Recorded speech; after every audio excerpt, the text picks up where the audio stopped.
Welcome to our channel, Behind My Story. Please like, share, and subscribe.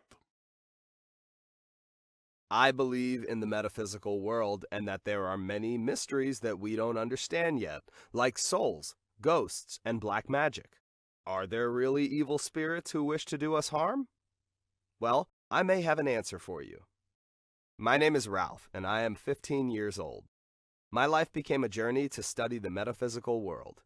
My parents always told me that reading books about the supernatural world would mess with my mind, but I didn't care. My friends share my interest in the occult. I remember the first time we tried to summon a spirit.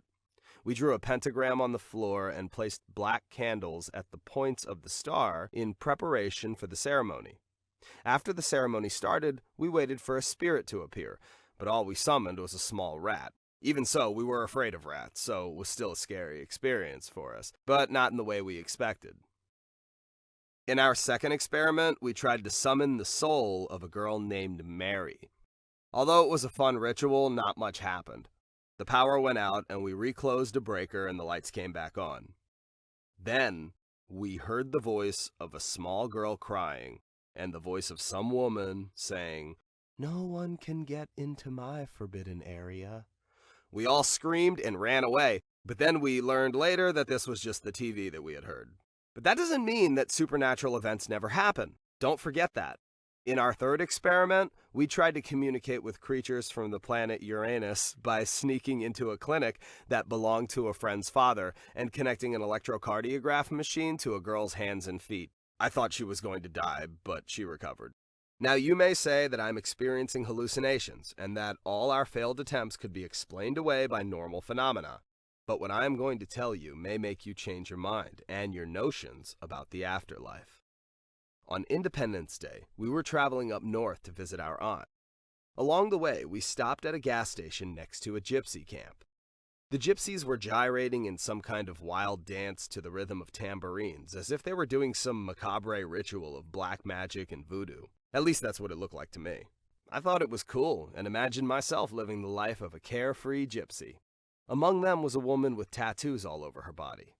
As we pulled into the gas station, she was staring at me intently, and I felt strange, as if her gaze had affected me in some way. After stopping at the gas station, Dad and I got out of the car, and I was surprised when the tattooed gypsy woman approached me and presented me with a cute black cat in a small metal cage. I knew that superstitious people feared black cats and believed them to be omens of bad luck, but personally, I disagreed with them. Cats are cats, regardless of the color of their fur. I thought she was trying to sell it to me and asked her how much it cost. She told me that it was a present given to me for free. I thanked her and she turned and left. Dad finished filling up the car's gas tank and we drove away. My parents were surprised when they saw that I had magically gained a black cat in a cage, so I explained what had happened with the gypsy woman. Dad didn't like the cat's black color. He said it looked so dour and gloomy. Just as Dad said that, the cat turned its head towards Dad and hissed at him, as if he took offense at the comment about his fur. When we got home, I opened the cage and let the cat out. It walked around the flat and seemed to be looking for something. Mice, probably. I made it a cozy bed from a blanket and gave it some food. We played together for a bit. Though I had thought it cute before, its movements and features started to strike me as predatory or hostile in some way. I couldn't quite put my finger on it, but I shrugged it off, thinking that we'll get used to each other in a few days. Later, I began noticing that it had a quirky knack for disappearing and reappearing, as if by magic. At times, I would hear the cat meow as if it were glaring at something. But when I would try to see what it was looking at, there was nothing there. One evening, after visiting a friend, I went home and wanted to get some sleep. Normally, the cat would sleep beside me, but on this particular day, I couldn't find it anywhere. Suddenly, the power and lights went out, and all I could see was darkness. I heard something moving along the wall. I scrabbled around and found a flashlight and shined around. There was the cat. Its reflective eyes shined white, and its canine teeth loomed large like tiger fangs. Big and conspicuous, and ready to bite into something juicy. It was glaring at me as if I were that juicy something, but I yelled at it, and it retreated. My parents had come to see what was going on, so I pointed at Sparky. I had named the cat Sparky, and told them that Sparky seemed like he wanted to attack me. But they paid me no heed. Later that night, I was trying to go to sleep when I suddenly noticed that Sparky was lying right next to me. I broke out in a cold sweat. When I told my parents about Sparky's magical appearance at my bedside, they told me that I was just sleep deprived and that I would feel better after getting some sleep. I finally got to sleep and dreamed that I was in a dark house shining a flashlight around and that Sparky was getting ready to attack me again. I woke up with a start and found Sparky sleeping next to me. I told Mom about my nightmare, but she brushed it off as a bad dream or indigestion from dinner. Then one day, my parents had to visit one of our relatives, and so left me home alone with Sparky. I was really nervous. I tried to find Sparky, intending to return it to that darn gypsy woman, but it pulled its disappearing act again and couldn't be found. That night, my parents were outside when the lights went out again. Again, I heard a sound. Shined the light, saw Sparky with the white eyes and large fangs glaring at me as if ready to pounce on me and attack. Deja vu. I must have fainted because later I woke up to find my parents standing beside me, shaking me to wake me up. They looked worried. I told them about Sparky in the dark, ready to attack again. I asked where Sparky was, but they didn't know. We searched for it everywhere, but couldn't find it. After that day, I began feeling better. Had I been dreaming? Had I been hallucinating? Was it just my imagination? Was Mom right about my books on the supernatural messing with my mind? Sitting, I sighed and dropped my hand to my side. It fell upon something warm and fuzzy. Sparky was there.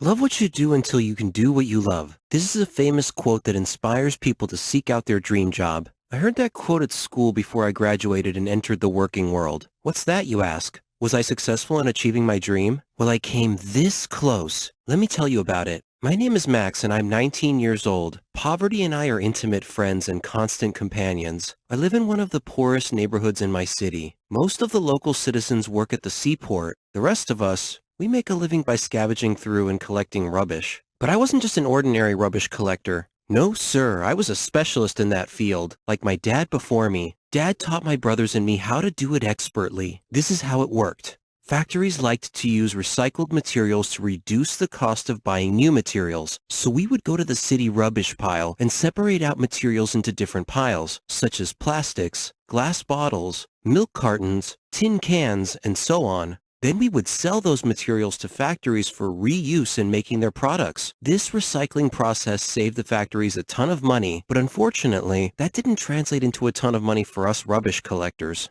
I had a dream one day of opening my own factory and just sitting back and watching the money flow in. When I told Dad that, he told me that good fortune only happens for a select few people. After hearing those words, I went to bed and dreamed about my future factory. Little did I suspect that my dream might actually come true someday. One day after working late collecting rubbish, while on the way home, I suddenly heard voices coming from a large rubbish pile in front of my home. It seemed that people were using that pile as a place of business to sell drugs and booze. An argument was brewing between two groups. Each group were wielding sticks and knives as makeshift weapons. One guy in Group A had a gun and shot someone in Group B, so someone in Group B stabbed gun guy in Group A. After that, a full-on fight ensued, with everyone in both groups joining in the fray. Within minutes, I heard approaching police sirens, which caused the fight to break up and both groups to run away, leaving the bleeding gun guy lying on the sidewalk. I tried to help him by staunching his bleeding. As I was doing so, I noticed a lottery ticket beside him with a letter saying that it was the winning ticket for $1 million payout.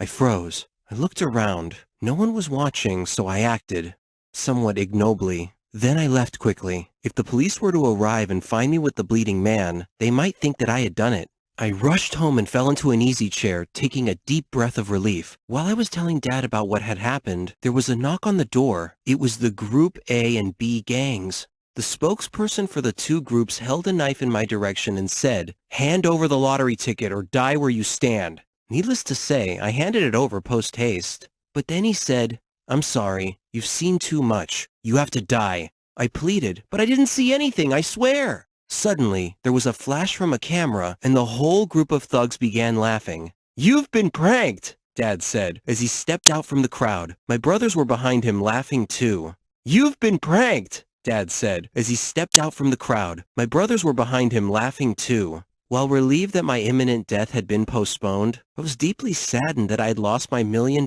chance to get my dream factory. What rubbish. A teacher earns the respect of his students and also serves as an exemplary role model. Unfortunately, student adoration of teachers is on the wane in society now. Students owe teachers some degree of loyalty for contributing to their success in life. But what if you discovered that your teacher was on the run from the law? How would you feel? Would you want to know? Lend an ear to my story. I am Erica, and I am 17 years old. I live with my parents and my sister Felicia. My lifelong dream was to excel in all areas of life. I did well in school, and my parents noticed my stellar intellect from an early age. So they encouraged and supported my education in every way. I loved and respected all the teachers who ever taught me. I respected them for their efforts, and I took a dim view of my fellow students who didn't respect them. I even respected the teachers who taught me unimportant subjects. Though I respected all my teachers, past and present, I hadn't yet found any worthy of being a good role model for me to follow until one day a new chemistry teacher, Mr. Franklin, came to our school when our previous teacher resigned to travel abroad with her family. From the very first moment when he first entered the classroom, I was charmed by his charisma. He seemed quiet, self-confident, and venerable. But it wasn't just me. All the students were impressed by his presence. His explanations were much clearer than our previous teachers. With every passing day, I loved him more and more. I had chosen a good role model. I was amazed by his resume qualifications and his erudition and experience. I liked to chat with him on breaks to benefit from his experience, wisdom, and insights. He never indicated that I was an annoyance to him. Instead, he welcomed all my questions openly and cheerfully and shared his knowledge freely. I didn't want to let him down, so I studied very hard. He was so worldly and street smart that we nicknamed him the Thug because he seemed to know exactly how the world operated and how to get around obstacles. We figured he was either an alien from space or a thug wanted by the law. Then one day while browsing the internet, I came upon a strange coincidence. I read about an intelligent serial killer who committed brutal crimes without leaving a trace. Some witnesses had seen him and described him to the police. The resultant face sketches looked exactly like Mr. Franklin, as if he had a twin brother. The first thought that came into my mind was that this was one weird coincidence. When I went to school the next day, I showed him the news article and the sketch of the serial killer.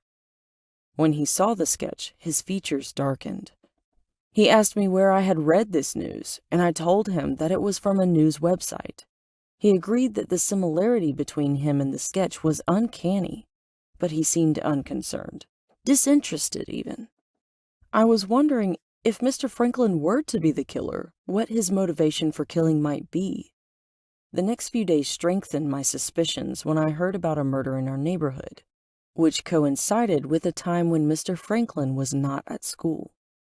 When he subsequently returned to school, he looked worried and nervous. If he were the killer, why would he risk coming back to school? I then began to consider that he might be planning to kill me because I knew his dirty little secret. I had trouble for sleeping for the next few days. Then one day after visiting one of my friends, I was walking home when I sensed that someone was following me. I began walking more quickly, and the footsteps sped up proportionately. Suddenly, I felt a touch on my shoulder. I spun around to see Mr. Franklin.